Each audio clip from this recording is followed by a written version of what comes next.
नमस्कार दोस्तों, आज मैं आपको एक बहुत ही इंटरेस्टिंग स्टोरी सुनाने वाली हूँ। स्टोरी का नाम है घमंडी हाथी और चींटी।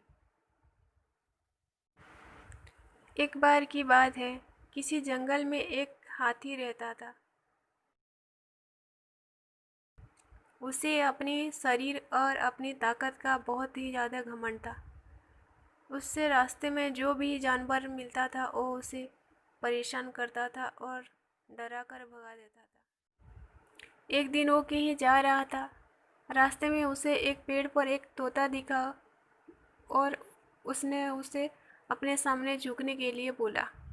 तोते ने झुकने से मना कर दिया, तो गुस्से में आकर हाथी ने वो पेड़ ही उखाड़ दिया जिस पर वो तोता बैठा था। तोता उड़ गया और हाथी उसे देखकर हंसने लगा।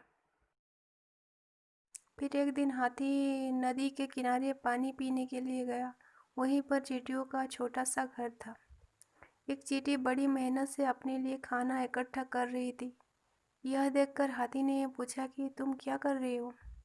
तो चींटी ने कहा कि बरसात का मौसम से आने से पहले अपने लिए भोजन जमा कर रही हूँ।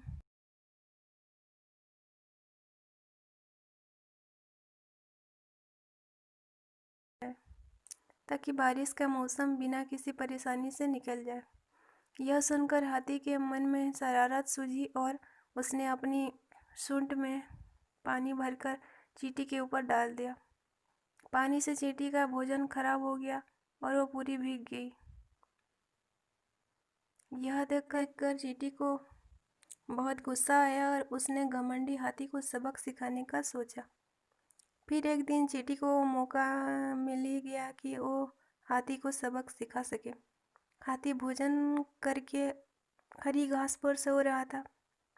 चींटी सोते हुए हाथी की सूंड में घुस गई और अंदर से उसको काटने लगी। जैसे ही चींटी ने हाथी को काटा, हाथी डर के मारे जोर से रोने लगा और मदद के लिए पुकारने लगा। चींटी ने हाथी के रोने की आवाज़ सुनी और सूंड से बाहर निकल आई। हाथी उसे देखकर डर गया और अपने किए की माफ़ी मांगी। जब चींटी को महसूस हुआ कि हाथी को अपनी गलती का एहसास हो गया है, तो उसने हाथी को माफ़ कर दिया। हाथी अब बिल्कुल बदल गया और उसने वादा किया कि अब वो किसी को नहीं सताएगा और दूसरों की मदद करेगा।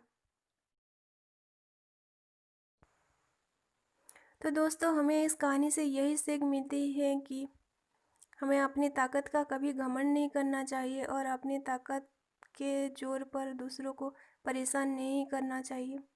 हमेशा उनकी मदद करना चाहिए। इसी में सबकी भलाई है।